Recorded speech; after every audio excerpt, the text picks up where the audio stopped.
Ya baik, Assalamualaikum warahmatullahi wabarakatuh. Mohon izin memperkenalkan diri, nama saya Rizky Nur Pamanan Yulianto dengan NIM 23010110248 dari kelas D. Kali ini saya akan menjelaskan tentang masalah pencarian ruang keadaan, pendekatan inovatif untuk menyelesaikan masalah. Pencarian ruang keadaan atau state space search adalah sebuah teknik pemecahan masalah yang inovatif dan efektif. Dengan pendekatan ini, kita dapat menemukan solusi optimal dari berbagai permasalahan kompleks dalam kehidupan sehari-hari. Apa itu pencarian ruang keadaan?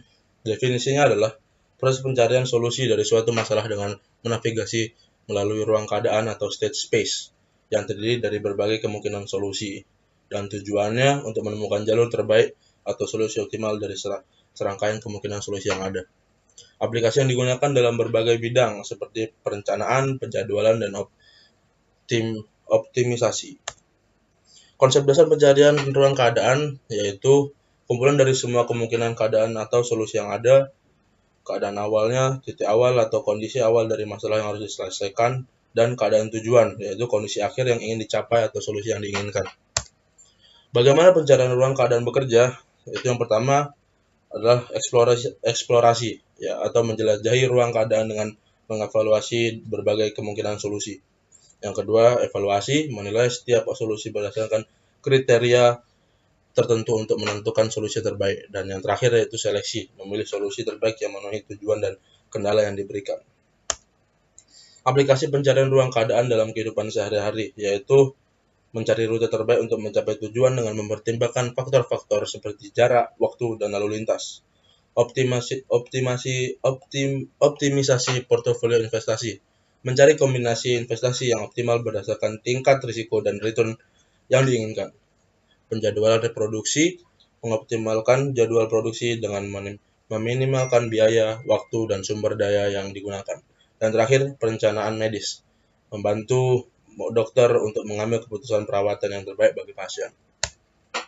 Contoh kasus perencanaan perjalanan yaitu yang pertama, identifikasi keadaan awal, lokasi awal penggunaan dan tujuan yang ingin dicapai. Yang kedua, eksplorasi rute, memetakan semua kemungkinan rute yang dapat ditempuh. Yang ketiga, evaluasi kriteria, yaitu menilai setiap rute berdasarkan waktu tempuh, jarak, dan kemacetan.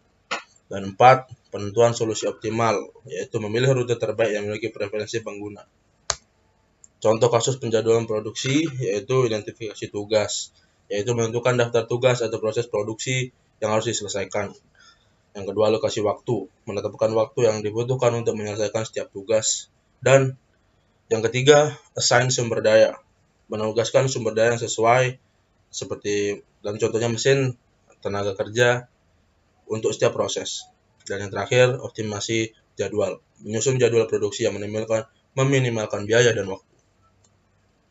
Manfaat dan tantangan pencarian ruang keadaan. Manfaatnya antara lain menemukan solusi yang optimal, meningkatkan efisiensi dan produksi. Yang ketiga, membantu pengambilan keputusan yang lebih baik. Tapi tentu juga ada tantangan dalam pencarian ruang keadaan ini, yaitu kompleksnya ruang keadaan yang besar, membutuhkan komputasi yang intensif, dan penentuan kriteria evaluasi yang tepat. Mungkin itu saja, dan selanjutnya saya akan memberikan contoh bagaimana tentang pencarian ruang keadaan dalam kehidupan sehari-hari. Mungkin kita biasanya menggunakan Google Maps untuk mencari suatu lokasi. Contohnya, saat ini mungkin saya akan mencari tujuan saya yaitu Lombok Epicentrum Mall.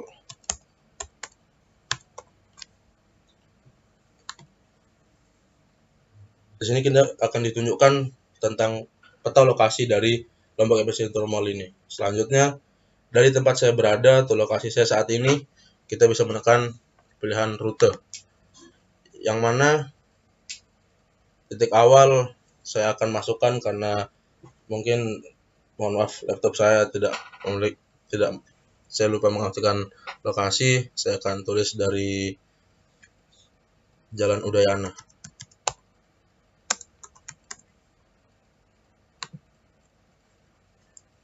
Dan secara otomatis Google Maps akan memberikan kita jalur yang terdekat dan jalur tercepat dan jalur yang lebih lambat. Yang mana di sini bisa kita lihat jalur yang lebih cepat diberikan garis biru yang lebih tebal, dan jalur satunya lagi jalur yang mungkin agak lebih sedikit memutar dan memiliki jarak tempuh yang lama. Kemudian dengan kita memilih jalur rute ini, kita bisa menggunakan rute ini untuk tiba di epicentrum yang diperkirakan akan tiba dalam waktu 8 menit dari Jalan Udayana. Mungkin hanya itu saja yang bisa saya jelaskan dan saya sampaikan. Terima kasih. Mohon maaf atas kesalahannya. Wabillahi taufiq wal hidayah. Wassalamualaikum warahmatullahi wabarakatuh.